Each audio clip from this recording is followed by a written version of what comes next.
Welcome back to all of you. Today we will study geography from perspective of prelims as well as mains. और जो हम लोग करेंगे वो ऐसे करेंगे कि प्रीलिम्स पूरा का पूरा कवर हो जाए, मेंस भी पूरा पूरा कवर हो जाए, ठीक है ना। तो जो भी देख रहे हो इसको ढंग से देखना है, इसको जितना शेयर हो सकते है करो, जितना सब्सक्राइब कर सकते हो करो। इससे बढ़िया कंटेंट ना आपको पेड में मिलेगा ना फ्री में, कहीं नहीं मिलेगा, ठीक है। आप देख सकते हो, नहीं देख अगर अच्छा लगेगा तो नहीं लाइक करना, ठीक है ना। अब सोर्सेज इसका पहले देख लेते हैं। सबसे पहले ज्योग्राफी का एनसीईआरटी हम लोग करेंगे 11th एंड 12th का, एंड जीसी लियोइंग करेंगे, ठीक है ना। सबको पता है ये सोर्सेज, ठीक है। और मैंने दिखा दिया है, जिसको नहीं पता है वो आप देख लो इधर। ये है आपका एनसीईआरटी 11th का, और ये है आपका 12th का एनसीईआरटी ह्यूमन ज्योग्राफी। ये फिजिकल ज्योग्राफी है, ये ह्यूमन ज्योग्राफी है, एंड दिस इज जीसी लियोइंग का certificate of physical and human geography, ठीक है ना। तो ये हम लोग करेंगे। तो इसका वेटेज पहले हम लोग सबसे पहले मैंने क्यों पिक किया है ज्योग्राफी को, because it's weightage is very high in UPSC. If you will see in prelims, 10 to 15 questions are asked every year, and in mains 100 to 120 marks are asked every year on an average, ठीक है ना। तो अगर हम लोग syllabus wise भी देखेंगे तो इसका सिलेबस भी देखेंगे तो बहुत ज़्यादा नहीं है, बहुत ही लिमिटेड सिलेबस है, in which you can score very high in prelims as well as in mains. अगर आप ज्योग्राफी ढंग से कर लोगे ना तो आपका बहुत अच्छा स्कोर बन सकता है। और इसका ओवरलैपिंग होता है इन्वायरमेंट के साथ भी, ठीक है ना। इन्वायरमेंट के साथ भी इसका ओवरलैपिंग होता है, इन्वायरमेंट के साथ भी इसका ओवरलैपिंग होता है। तो अगर ज्योग्राफी आपको आता है तो इन्वायरमेंट का क्वेश्चन भी कर लोगे, ठीक है ना। तो सैलिएंट फीचर्स सबसे पहले देखते हैं, इसका सिलेबस देख लेते हैं। ये मेंस का सिलेबस है, उसी हिसाब से हम लोग पूरा करेंगे, प्रीलिम्स भी कवर हो जाएगा पूरा पूरा, ठीक है ना। तो salient features of world physical geography है, जिसका अगर माइक्रो थीम्स हम लोग निकालें तो क्या क्या आएगा हमारे पास। क्लाइमेटोलॉजी आ जाएगा, मानसून आ जाएगा, ओशनियोग्राफी आ जाएगा, जियोमॉर्फोलॉजी आ जाएगा, क्रायोस्फीयर एंड हिमालयन इकोसिस्टम। तो क्लाइमेटोलॉजी में जनरली हम लोग क्लाइमेट के बारे में पढ़ेंगे, मानसून में मानसून के बारे में पढ़ेंगे, ओशनियोग्राफी में ओशियन के बारे में पढ़ेंगे, जियोमॉर्फोलॉजी में स्ट्रक्चर ऑफ अर्थ के बारे में पढ़ेंगे, क्रायोस्फीयर में एंड हिमालयन इकोसिस्टम में जनरली हम लोग कौन कौन सा जो एरिया है बहुत ज़्यादा कोल्ड होता है उसके बारे में पढ़ेंगे, ठीक है ना। अब दूसरा जो टॉपिक है इसका जो सिलेबस का, वो है डिस्ट्रीब्यूशन ऑफ की natural resources world, south Asia and Indian सब कंटिनेंट, ठीक है ना। इसका माइक्रो थीम्स है energy, natural resource potential and water management, ठीक है ना।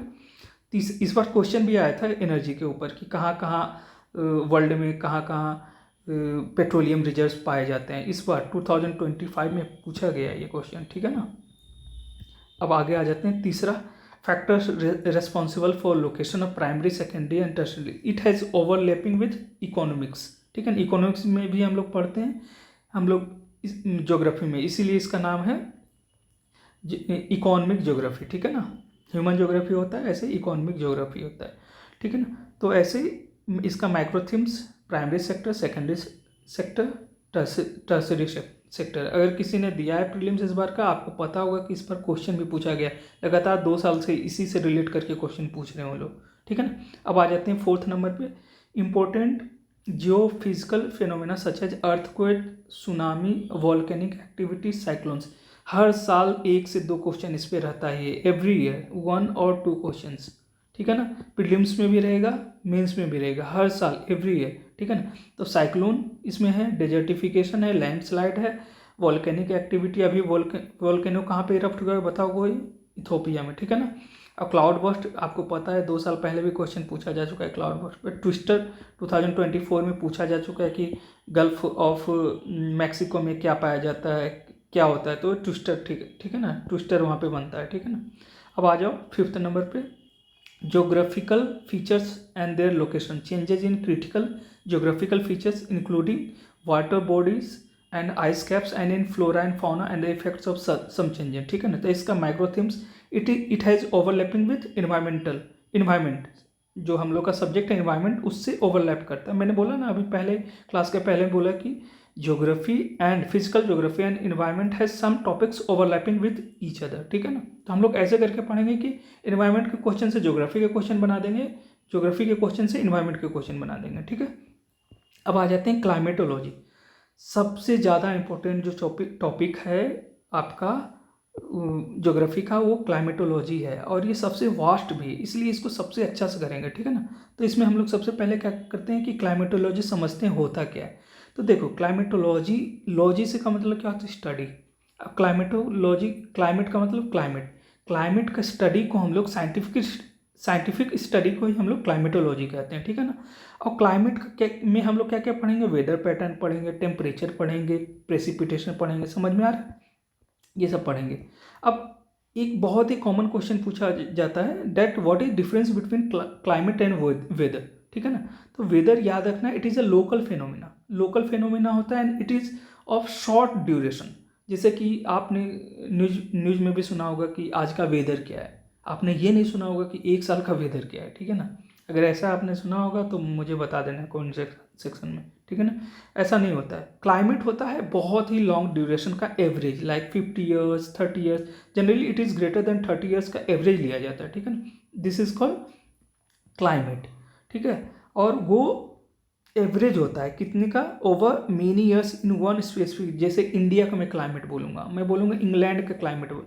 और वेदर में एक चीज़ आपने देखा होगा कि इंग्लैंड में अगर किसी ने मैच देखा होगा तो सवेरे सन्नी डेज होता है, कुछ देर के बाद वहाँ बारिश होने लग जाती है, समझ में आ रहा है। तो that is weather because it is changing in single day, ठीक है ना। और एक पर्टिकुलर एरिया में हो रहा है, हो सकता है कि आपको वेदर में क्या देखोगे कि अगर एक ही, जैसे दिल्ली का हो सकता है किसी पार्ट में बारिश हो रहा है, किसी पार्ट में नहीं हो रहा है, this is due to weather not due to climate, ठीक है ना।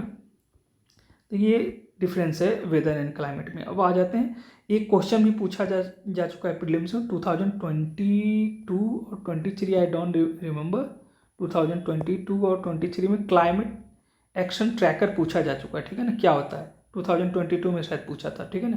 क्लाइमेट एक्शन ट्रैकर, मुझे बताओ कमेंट सेक्शन में कि क्लाइमेट एक्शन ट्रैकर होता क्या। अब आते हैं अगला टॉपिक पे, एटमॉस्फेयर। एटमॉस्फेयर होता क्या है, देखो इट इज, अगर आप जनरली अगर अर्थ के बारे में पूछेगा ना व्हाट इज एटमॉस्फेयर, तो it is an envelope of gases around earth. लेकिन सिर्फ अर्थ ही तो नहीं है ना जिसके पास एटमॉस्फेयर है, एटमॉस्फेयर तो बहुत सारे प्लैनेट्स के पास है, इसलिए हम लोग we use term as astronomical object. Astronomical मतलब कोई भी ऑब्जेक्ट जो यूनिवर्स में एग्जिस्ट करता है, जो कि अपने ग्रेविटी के वजह से, ग्रेविटी मीन्स जिसके पास अपना ग्रेविटेशनल फोर्स है, जैसे ये आपका कोई प्लेनेट है तो उस वो अपना ग्रेविटी रखता है, तो उस ग्रेविटी की वजह से गैसेस को होल्ड करके रखता है, ये गैस को होल्ड करके रखता है। That's why moon does not have any atmosphere but earth has due to its gravitational force. Moon के पास इतना ग्रेविटी नहीं है, ग्रेविटेशनल फोर्स तो इतना ग्रेविटी नहीं है कि गैसेस को होल्ड करके रखे, ठीक है ना, बट अर्थ के पास होता है। तो ग्रेविटी के वजह से जो गैसेस को होल्ड करता है कोई भी एस्ट्रोनॉमिकल ऑब्जेक्ट, उसको हम लोग बोलते हैं एटमॉस्फेयर। एटमॉस्फेयर हम लोग अभी बहुत ही डिटेल में पढ़ेंगे। हम लोग का 4 लेयर होता है, 5 लेयर होता है, troposphere, stratosphere, mesosphere, thermosphere. Thermosphere को आयनोस्फेयर भी बोलते हैं because ions are found in this, and exosphere means outer sphere, ठीक है ना। आउटर स्फेयर हमारा यहीं से शुरू हो जाता है मेसोस्फेयर के बाद, ठीक है ना। अभी इसको डिटेल में पढ़ेंगे।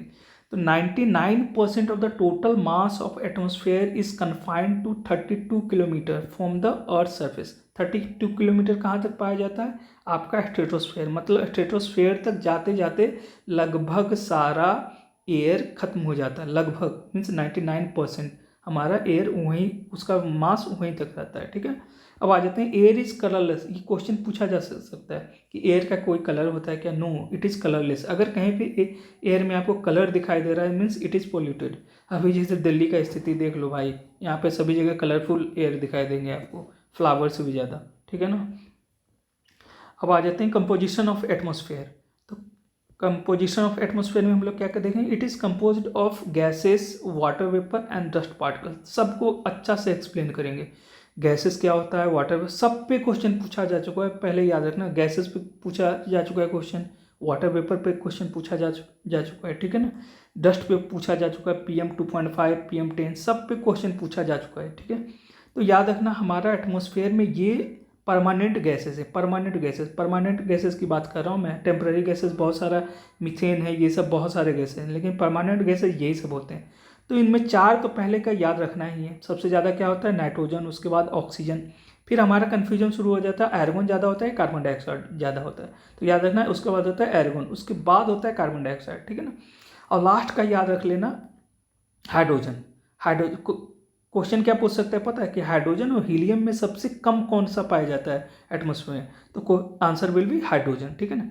अब आ जाते हैं ऑक्सीजन के ऊपर। तो ऑक्सीजन आपका 120 किलोमीटर पे जाके लगभग खत्म हो जाता है। लगभग, समझ में, लगभग का मतलब क्या हुआ, लगभग खत्म हो जाता है।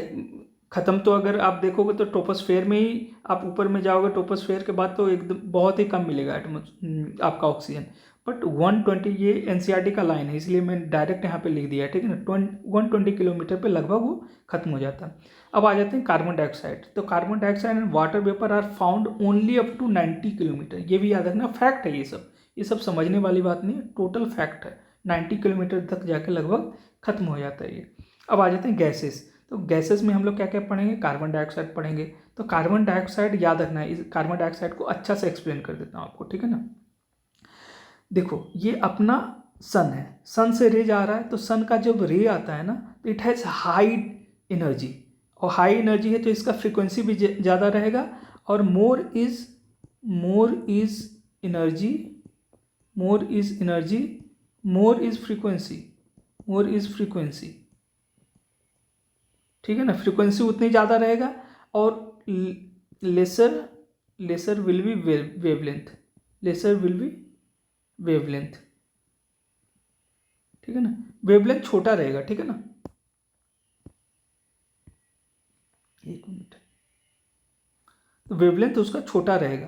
तो वेवलेंथ जब छोटा रहेगा तो आराम से पेनिट्रेट कर जाता है पूरा एटमॉस्फेयर को, तो हमारा अर्थ को पे रीच कर जाता है।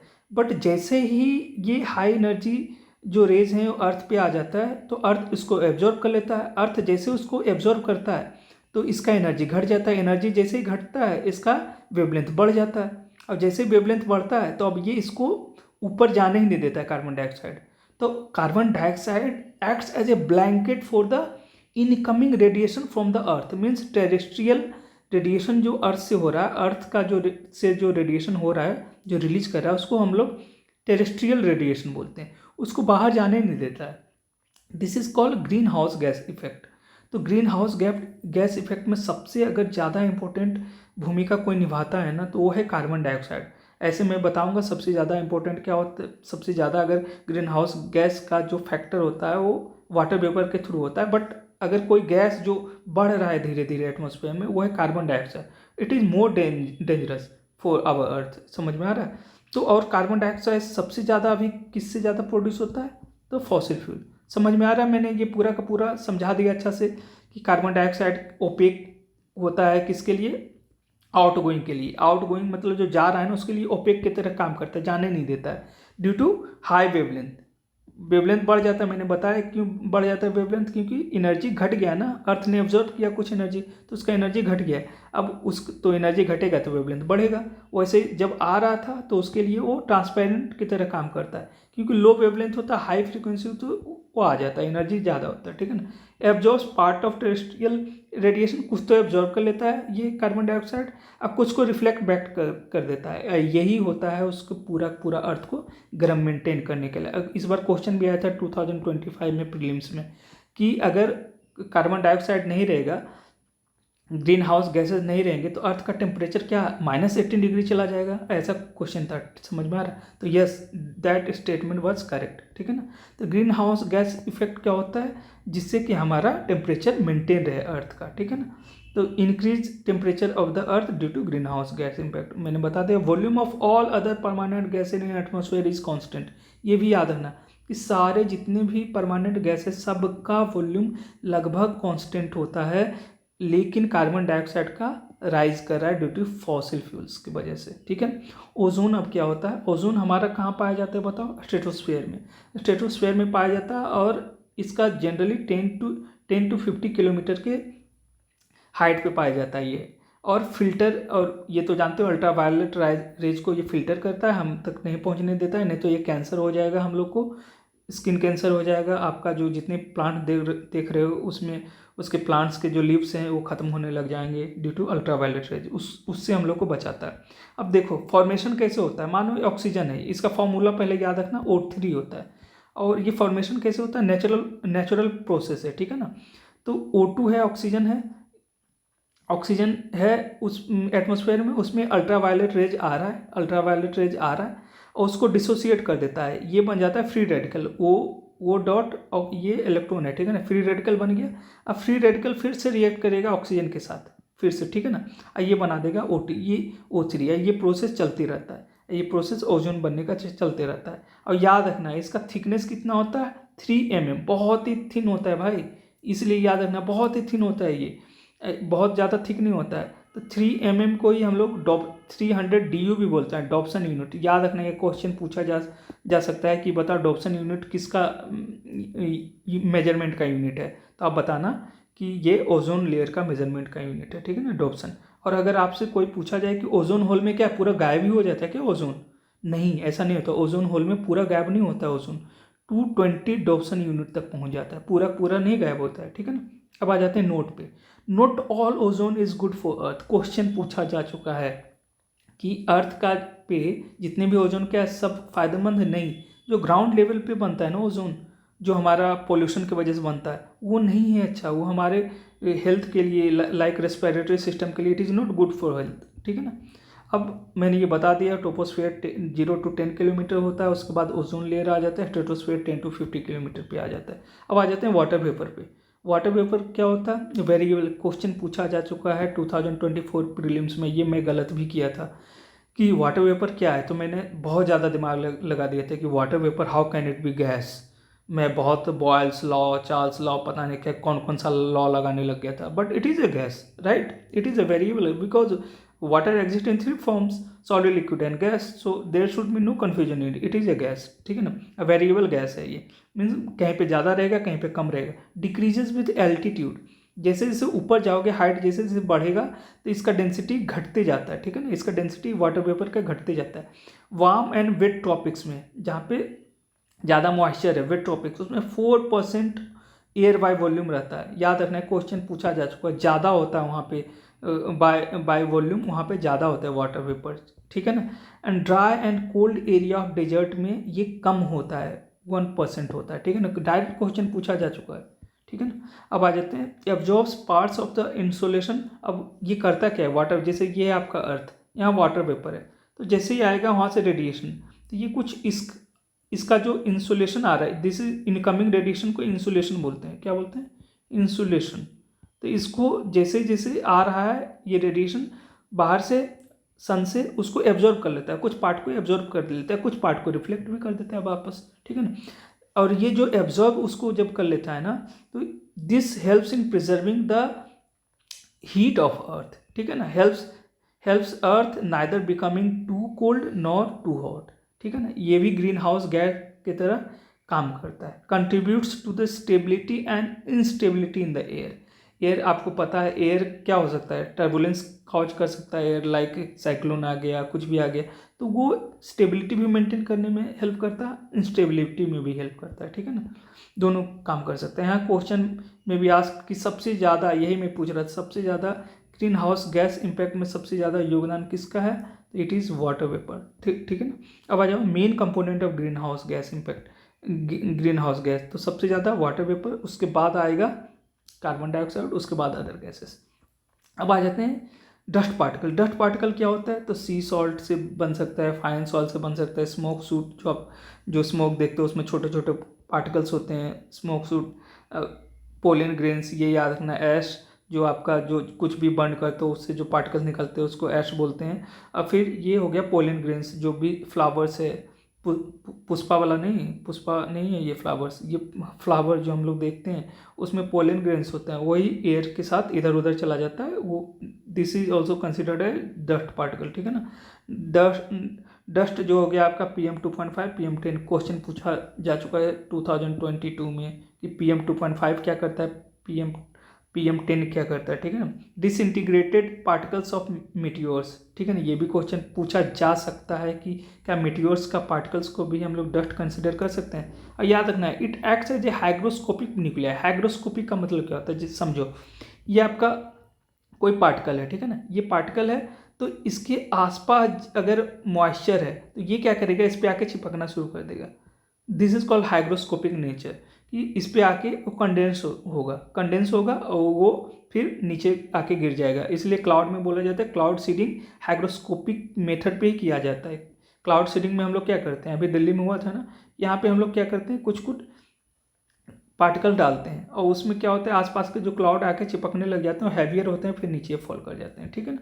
अब आ जाते हैं generally concentrated in the lower layer of atmosphere.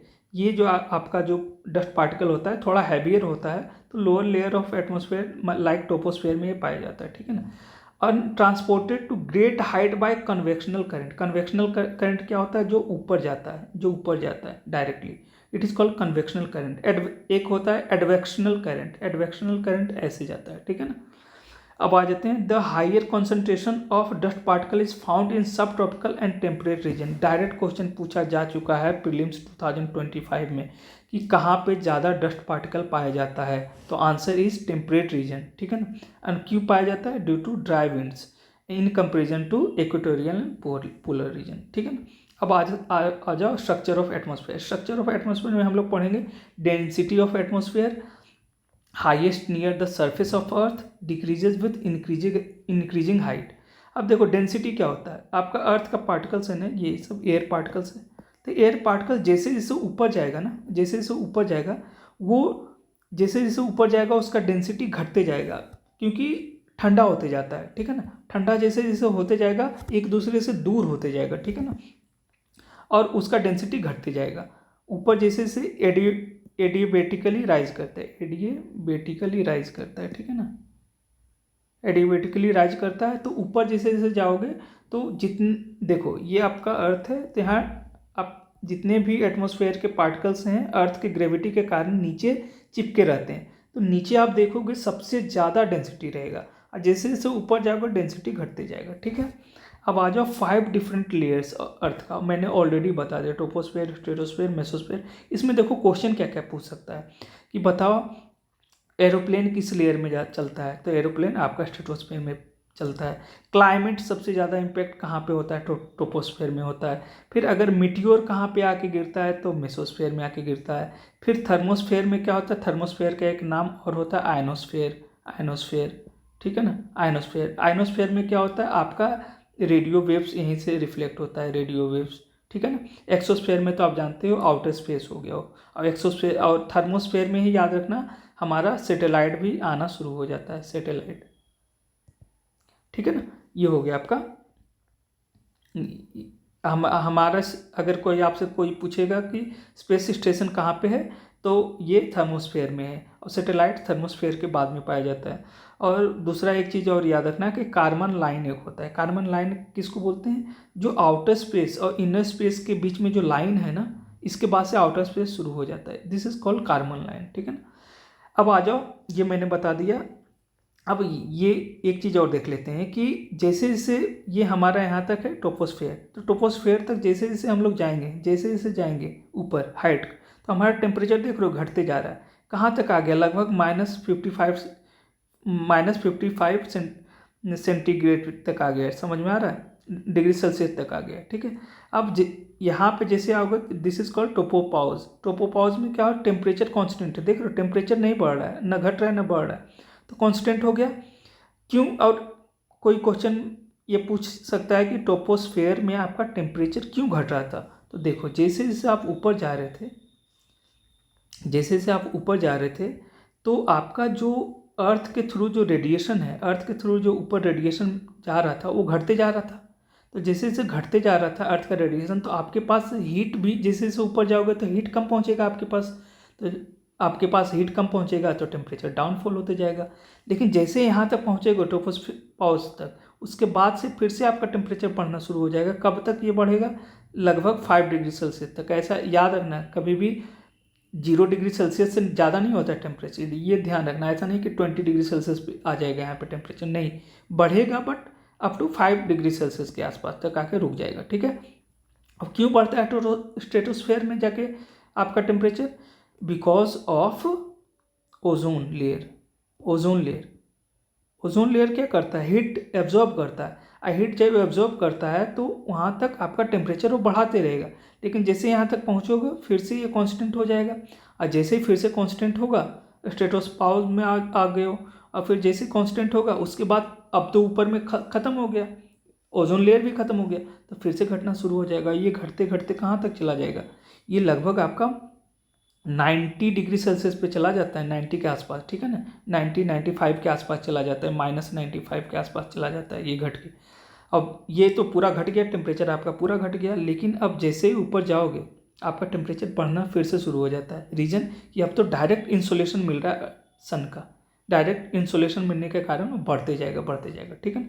अब आ जाओ ट्रोपोस्फेयर पे, मैंने बता दिया ये लोअर मोस्ट होता है। इसका ये भी क्वेश्चन देखो प्रीलिम से पूछा जा चुका है। इसका एवरेज हाइट होता है 13 किलोमीटर, ठीक है ना, एवरेज हाइट होता है 13 किलोमीटर, लेकिन पोल पे इसका होता है 8 किलोमीटर एंड इक्वेटर पे होता है इसका 18 किलोमीटर। रीज़न क्या है, रीज़न है कि इक्वेटर पे बहुत ज़्यादा हीट होता है, ये आपका अर्थ है, ठीक है ना, ये आपका इक्वेटर है। तो यहाँ पे देखते हो इंसोलेशन ओवर हेड होता है, सन का डायरेक्ट यहाँ पे रेडिएशन आता है, डायरेक्ट यहाँ पे सन रेज गिरता है, तो इससे यहाँ पे ज़्यादा हीटेड होता है, तो इसका जितना ज़्यादा हीट होगा वो उतने ऊपर जाएगा एयर, कन्वेक्शन करंट के कारण, ठीक है ना, कन्वेक्शनल करंट के कारण वो उतने ऊपर जाता है, इसलिए उसका थिकनेस बढ़ जाता है। क्वेश्चन 2024 में पूछा जा चुका है, ठीक है ना, इसलिए उसका थिकनेस 18 किलोमीटर होता है इक्वेटर पे, अब पोल पे उसका कम होता है, 8 किलोमीटर होता है, ठीक है ना।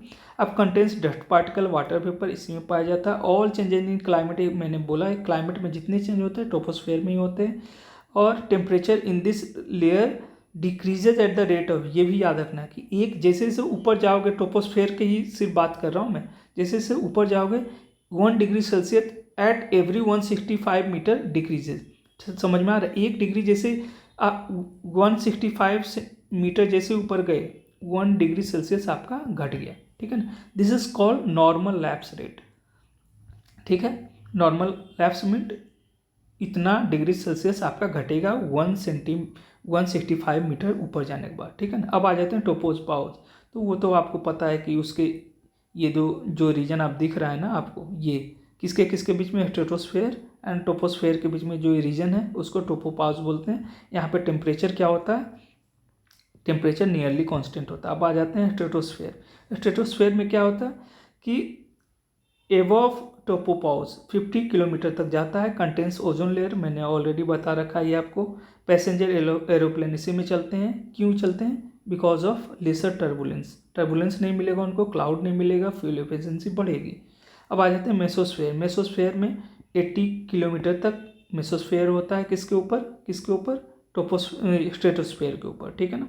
अब आ जाते हैं टेम्परेचर स्टार्ट डिक्रीजिंग, मैंने बता दिया था, हाइट के साथ टेम्परेचर आपका घटना शुरू हो जाता है। फिर आ जाते हैं थर्मोस्फेयर, इसका नाम आयनोस्फेयर भी होता है। 80 से 400 kilometre above mesopause electrically charge particle इसमें पाया जाता है, मैंने पहले बताया इसमें आयंस पाया जाता है, इसलिए इसका नाम आयनोस्फेयर भी होता है। रिफ्लेक्ट्स रेडियो वेव को रिफ्लेक्ट करता है, जैसे ये आयनोस्फेयर है ना, तो अगर ये अर्थ है तो अर्थ से अगर कोई रेडियो वेव ट्रांसमिट हुआ तो ये आपका आयनोस्फेयर है, यही रिफ्लेक्ट करेगा आपका, यहाँ पे एंटीना लगा है उसको वापस रिसीव करेगा, ठीक है। अब temperature starts increasing with height, मैंने बताया था अभी, इसके बाद से आपका टेम्परेचर बढ़ना शुरू हो जाएगा क्योंकि डायरेक्ट इंसुलेशन मिल रहा है। एक्सोस्फेयर क्या होता है, outer most layer of atmosphere. ये आपका हम लोग का पहला अभी जो एटमोसफेयर में क्या क्या चीज़ें होती हैं ये हम लोग ने अच्छा से एक्सप्लेन कर दिया। अच्छा से इसको देखना, 2 बार देखना, और अगर आपको लगे कि स्पीड थोड़ा ज़्यादा है तो स्लो करके देखना, या तो आपको लग रहा है कि अगर मैं स्लो बोल रहा हूँ तो ज़्यादा स्पीड करके देख लेना, लेकिन समझना जरूर, ठीक है ना। अच्छा लगे तो सब्सक्राइब कर दो, लाइक कर दो, थैंक यू।